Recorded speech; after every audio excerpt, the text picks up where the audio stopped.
यह सर बड़वानी का एक उपक्रम स्टार्ट हो रहा है। अच्छा। आप धरती एक्सपोर्ट से हैं सुशांत सिंह राजपूत जी। ओके।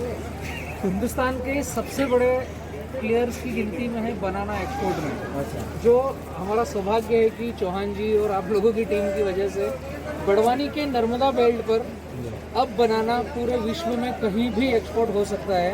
जो धरती एक्सपोर्ट का एक ये पूरा यूनिट आपको दिखाएंगे कि खेत से कैसा केला आता है और वो कटिंग होकर के पैकिंग होकर के कैसे लास्ट में जाता है। इस तरीके का बंच जो फील्ड से निकल के आता है, जो ऑलरेडी कवर्ड रहता है, ये फील्ड में भी अच्छा। आपको इसमें बंच कवर लगाना रहता है, जिससे अंदर इंसेक्ट और पेस्ट डिसीज ना आए, फंगल डिसीज ना आए और प्रीमियम क्वालिटी का केला बने। अच्छा।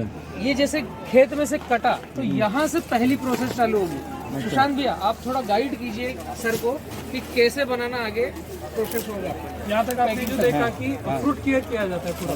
फ्रूट केयर करने के बाद में यहाँ के क्या होता है कि केला जैसे आ गया अपने पास अपने यहाँ पे, तो केले पे यहाँ पे कैलिबर के हिसाब से उसको तय कर लिया जाता है या सेपरेट कर दिया जाता है, या कैलिबर जो मापा जाता है इसमें वर्नियर कैलिबर यूज किया जाता है। कितना टाइम तक लगता है इस पे?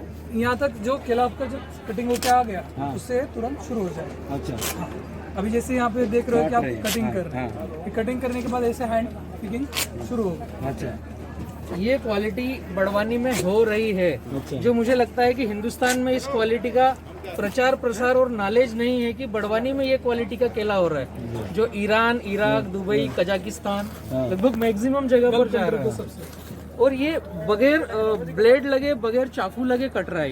ये आप अगर देखेंगे इसे काटने की विधि, एक्सपोर्ट में इस तरीके से ही काटा जाएगा। ये प्लास्टिक का धागा है और इस प्लास्टिक के धागे से आपका फल कटता है।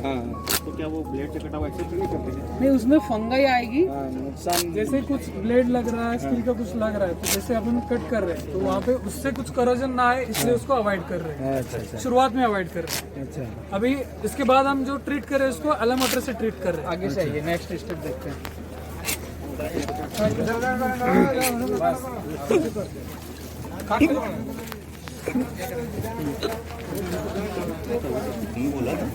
यहाँ से सुशांत जी बताइए। ये जो पहला टैंक यहाँ पे ऐसे बेसिकली 3 टैंक होते हैं, ठीक है। यहाँ पे अभी हमने 2 टैंक लगाए हैं। जो पहला टैंक है यहाँ पे जो एलम वाटर ट्रीटेड टैंक, मतलब जो हम पानी में त्रुटि यूज करते हैं ना, एलम यूज करते हैं उसका ही। जैसे ही पहला प्रिकॉशन क्या है कि जो भी आपका आ रहा है उसको पहले प्रिकॉर कर लेना है, इसके हिसाब से उसको क्लीन होता है यार, क्लींजिंग इंजर्ड होता है, क्लीन होता है पूरा। जैसे ही क्लीन हो जाएगा उसको ये सिलेक्ट करते हैं, मतलब कौन सा भी क्रूजिंग का भी माल दिखाओ। फिनिशिंग किया जा रहा है इसका सरल भाषा में। अभी देखो यहाँ पे इन्होंने कट कर दिया, ये सिलेक्ट कर लिया। यहाँ पे अभी कुछ दिक्कत है उस बंच में, तो उसको साइड में करेंगे और उसका वेस्टेज निकाल देंगे। काफी शानदार है। क्रूजिंग का कैसे निकलता है? अभी देखिए यहाँ पे आपको दिखाएंगे। अभी ये लगा हुआ है ब्रूजिंग, मतलब उसकी चमड़ी घस गई है, वो नहीं चलेगा। तो उसके बाद जिसमें इंजरी है इंजरी है उसको निकाल के पहले अच्छा वाला वो आगे पास करेंगे। और बीच में और एक टैंक होता है यहाँ पे क्लीन वाटर का। जैसे ये कुछ होगा क्लीन हो जाएगा, फिर ये तीसरा टैंक आता है। ये तीसरे टैंक में फफूंदनाशक है। जो भी इसमें अभी ये ब्लेड लग रहा है, कुछ हो रहा है, तो इससे कुछ फंगस फिर से ना बने, इसलिए इसको फिर से एक बार फंगिसाइड से ट्रीट किया जाता है। ये वाले टैंक में फफूंदनाशक। फफूंदनाशक। ओके, यहाँ नेक्स्ट स्टेप में क्या होगा?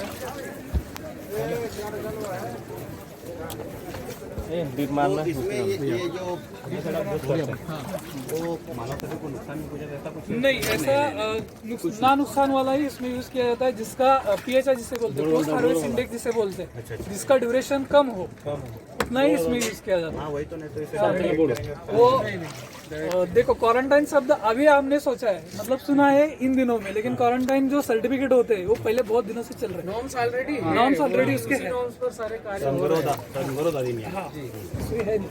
अभी यहाँ पे ग्रेडिंग किया जाता है, तकरीबन 13.5 तक का वेट यहाँ पे ग्रेडिंग किया जा रहा है एक बॉक्स के हिसाब से। अच्छा।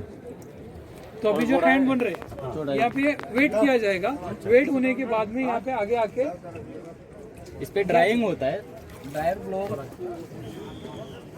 अभी जो भी कुछ बचा होगा इसमें से तो उसको भी उन्होंने ट्रीट कर दिया। तो फिर से इस पे 22 दिन। अभी यहाँ पे जो कंपनी कुछ कर रही है उसका एक लेबल आएगा, यहाँ पे फिर उसको ब्लोअर में ड्राई ड्राई क्यों करते हैं? अंदर कुछ मॉइस्चर ना बने। ये दो किलो के बीच में भी अगर कुछ मॉइस्चर बन रहा है और गलती से भी अपने से कुछ ऑक्सीजन बच जाए, कुछ हो जाए, उसमें से फिर से एक बार फूक वहाँ पे ना जमे, इसलिए वहाँ पे फिर से एक बार उसको ड्राई कर रहे हैं। दो तरह के होता है यहाँ पे, एक साइड में अगर ब्लोअर चल रहा है तो दूसरी साइड में फैन होता है, तो दोनों तरफ से ये पूरी तरह से ड्राई होता है।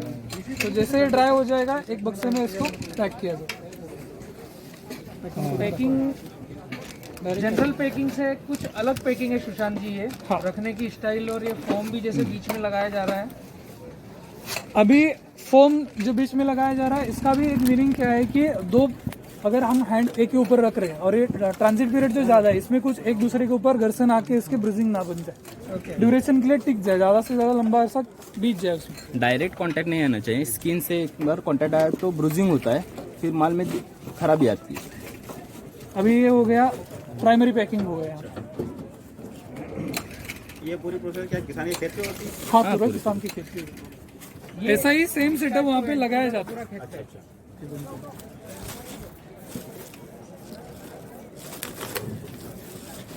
यही सारी प्रैक्टिस है जो नर्मदा बेल्ट के किसानों को आवश्यकता है कि इसे समझे, इसे अवेयरनेस में लाए। एक्सपोर्ट जैसी और भी अनेक इंडस्ट्रीज है जो आकर के यहाँ का माल अनेक देशों में एक्सपोर्ट करने के लिए रेडी है। ये इसीलिए स्टॉल लगा था कि फार्मर यहाँ पर देखे कि ये पैकिंग भी कैसा हो रहा है। ये वैक्यूम पैकिंग होगा इसमें।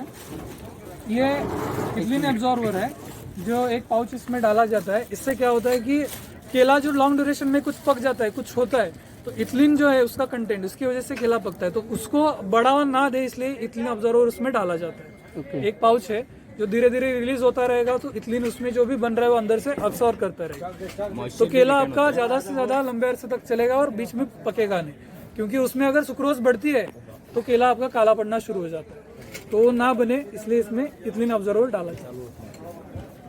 अभी ये वैक्यूम है, तो जैसे अभी हमने देखा कि प्राइमरी पैकिंग हो गया, उसके बाद पैकिंग होने के बाद इसके वैक्यूम ड्राइव से उसको पूरी जो भी अंदर हवा है तो पूरी यहाँ से खींच लेते हैं, तो जो भी अंदर कुछ बचा हुआ ऑक्सीजन है वो भी उसको कम कर दे, क्योंकि और उसके बाद में ये पूरा पैकिंग ऐसे हो जाता है। ओपन करो। ये फाइनल पैकिंग है जाने के लिए रेडी। हार्ड हो जाता है ओके, ये वन शॉट है, पूरा ये निकल जाता है। ओके। इससे ये भी समझ में आ रहा है कि जो ट्रेवलिंग में अगर केला घिस रहा है तो आप इस तरह की पैकिंग ले रहे हैं कि ये घिसना भी रुके, वन कॉम्पैक्ट हो और ट्रेवलिंग में बॉक्स हिलेगा ना कि केला हिलेगा। ओके, एक बंद जैसा वो सामान चाहिए। ये इसके बाद में ये ऊपर रखने के बाद ये फाइनल पैकिंग आ गया है।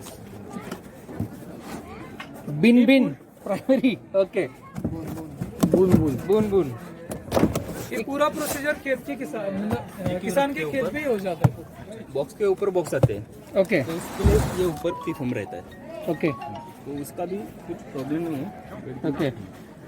सुशांत जी, आप ये कितने समय से आपकी ये जो संस्था है धरती एक्सपोर्ट ये प्रोग्राम को रन कर रही है? तकरीबन 2009 से हम इसमें जुड़े हुए हैं, और आपके नियर बाय जो सादा है यहाँ से 2015 से हमने काम शुरू किया है। आज की डेट में इंडिया के हम सेकंड लार्जेस्ट एक्सपोर्टर है। देसाई ग्रुप के बाद में हम सेकंड लार्जेस्ट इंडिया में एक्सपोर्ट कर रहे हैं। डिमांड केले की बहुत ज़्यादा है, मतलब बाहर तकरीबन अगर गिना जाए तो 28% प्रोडक्शन केले का इंडिया में होता है, लेकिन उसको अगर कंपैरिजन एक्सपोर्ट के साथ करते हो तो खाली 0.1% खाली आपकी रेट में एक्सपोर्ट हो रहा है। आज अभी हमने बीच में जो देखा कोरोना की वजह से जो एक्सपोर्ट नहीं हुआ, कुछ बहुत सारी दिक्कतें आ गई, लेकिन फिर भी उसका अगर नितिन तोमर जी जो अपने कृषि मंत्री है उन्होंने जो उसमें विवरण दिया है एग्रीकल्चर का, उसमें भी हमने अगर वो गिनती देख ले उसकी सब में, तो अप्रैल 2019 से जनवरी 2020 तक का अगर उनकी आंकड़ा देखे तकरीबन $60 मिलियन खाली हमने केला एक्सपोर्ट से कमाया इंडिया के जीडीपी में। और एकमात्र ये सेक्टर है जो बहुत सारे देर से जो चल रहा है कि खाली एक ही मात्र सेक्टर एग्रीकल्चर वाला प्लस में रहा, क्योंकि आज यहाँ पे इंपोर्ट भी किया जा रहा है, एक्सपोर्ट। कॉमन जो देखा जाता है एप्पल के बाद में सबके घर में जो फ्रूट देखा जाता है वो बनाना ही है सबसे ज्यादा, मतलब गरीब लोगों का ये एप्पल ही ऐसा मान के चलते हैं, क्योंकि हर जगह पे ये चलता है, इसको कोई ऑप्शन नहीं। इसकी प्रायोरिटीज क्या है? जैसे आम फार्मर करे आपके पास एक्सपोर्ट के लिए आए तो इसकी कुछ प्रायोरिटीज होती है, जैसे विदेश में भेजने के लिए कुछ होता होगा? प्रायोरिटी जो होती है, प्रायोरिटी ऐसी मतलब क्वालिटी इसकी बेसिक प्रायोरिटी है। क्वालिटी बनानी है, कंटिन्यूटी होती है और एक कंटिन्यूटी होनी चाहिए। दूसरा, इसको बनाने कैसे है, ये भी अपनी एक टीम है खुद की। जैसे भैया के साथ हम काम करें, बी किसान के साथ ये गाइडलाइन भी करते हैं, वैसे अपनी भी एक pollen agro minerals private limited नाम की इनपुट भी एक कंपनी भी है। तो इनके थ्रू हम कृषि सलाह भी देते हैं और जो भी आपका माल बन रहा है उसको अच्छे से उसको मार्केट में बेच भी देते हैं। ये पूरी चेन है, मतलब लगाने से आखिर तक बोनस। कहने का आशा ये है कि जैसे उसमें केमिकल्स की कुछ लिमिट रहती है कि इतना % ये केमिकल इस्तेमाल ये नहीं होना चाहिए। हाँ, इसका एक सलाह होती है कि पीएचआई कितना मेंटेन किया जाए, कितने दिन तक रहना चाहिए, ये होता है। हाँ, ये हर जगह पे ये कर नहीं पाते क्योंकि इसकी लिमिटेशन क्या है कि हर पौधे का अगर अपन कॉस्ट गिने तो वो अलग अलग है। क्योंकि बहुत सारे लोग अभी इंडिया में आप बात करेंगे, फार्मर मार्जिनल भी है, इकोनॉमी का अच्छे वेल्थ वाले भी फार्मर, तो हर कोई ये कर नहीं पाएगा। इसलिए खाली आज एक डेमो रखा था कि सबको एक अंदाजा मोटा इसमें समझ में आ जाए। फार्मर का इसमें अलग से पैसा पेड करके कुछ सर्टिफिकेशन करके एंट्री करना ऐसा कुछ नहीं है। जो किसान जैसे फार्मिंग कर रहा है उसे केवल बड़वानी बेल्ट में, मध्य प्रदेश में, गुजरात में, यहाँ पर अगर वो जॉइंट वेंचर में जाना चाहे तो केवल बी किसान को कांटेक्ट करना है। बी किसान के साथ पोलन के जो प्रतिनिधि हैं ग्राउंड तक, उनके फील्ड तक जाकर के उन्हें गाइड करेंगे, निशुल्क गाइड करेंगे, उनके क्वालिटी मापदंड पर उनको बनाना पकाना सिखाएंगे। उसके बाद फार्मर डिसीजन लेगा कि वो डोमेस्टिक में बेचे या एक्सपोर्ट करे। अल्टीमेट एम है ग्राउंड को रिपेयर करना। ऐसा कुछ नहीं कि हमारे साथ ही किया है तो हम ही उसको, ऐसा नहीं है। अगर हमसे भी अगर अच्छा आपको रेट मिल रहा है तो आप कर सकते हैं, लेकिन बनाने की जिम्मेदारी हम ले सकते हैं। एक मेरा अनुरोध कि आप लोगों ने जो किया बहुत अच्छा लगा, और ये छोटे छोटे जो कदम हैं, जो कदमों से बड़ी मंजिल तय होती है, एक आप बहुत अच्छा स्टेप है। और इससे मैं ये समझता हूँ कि थोड़ा सा अब लोगों में कि ये जानकारी तो आएगी कि ऐसी भी अवेयरनेस है कि ऐसा भी हमारे के साथ हो सकता है। जी चल रहा है कि किसान को वो करता था, लेकिन उसे कहीं न कहीं कुछ जानकारी के अभाव में वो एक अच्छे लाभ से चूक जाता है। तो ये जानकारियाँ धीरे धीरे बढ़ रही हैं और आप लोगों से यदि चाहेंगे तो किसानों के साथ एक मीटिंग यदि आप लोगों की हो जाएंगी नहीं, हम आपसे वो रिक्वेस्ट भी करेंगे क्योंकि भैया का भी ये सजेशन था और हमने भी कुछ, जैसे मैंने भैया के साथ घूमा हूँ, मेरे भी जो साहब थे सागर साहब, ये भी बहुत सारा घूमे। एक मतलब गलत लगा इस बड़वानी में क्षेत्र में या नर्मदा बेल्ट में कि इतना अच्छा पानी है, पानी होने के बाद भी कार्टन। थोड़ा सा मतलब आपकी बात पे एक्चुअली क्या है कि ये चीज आप जान रहे हैं ना, उसको नहीं पता कि उसके पास में क्या है। अगर हम करेंगे उसको थोड़ा सा मतलब आपस में डिस्कस होगा किसान के साथ में, उसको पता होगा कि मेरे पास क्या है, इसको मैं क्या यूज करूँ, है ना, तो वो हो जाएगा। तो आप लोग ने ये किया, बहुत अच्छा लगा और मतलब कि काफी अच्छा कदम है और आशा ये है कि ये आगे जो उद्देश्य अपना वो उद्देश्य पूरा भी होगा। आप सभी लोगों को सर, आप जैसे जो महानुभाव है इनका साथ रहेगा हो जाएगा तो बड़वानी एकदम सफलता की सीढ़ियों पर आगे ही बढ़ता रहेगा। बहुत बहुत आभार जो आप हमें किसानों तक प्रेजेंट कर रहे हैं। Thank you sir. Thank you sir.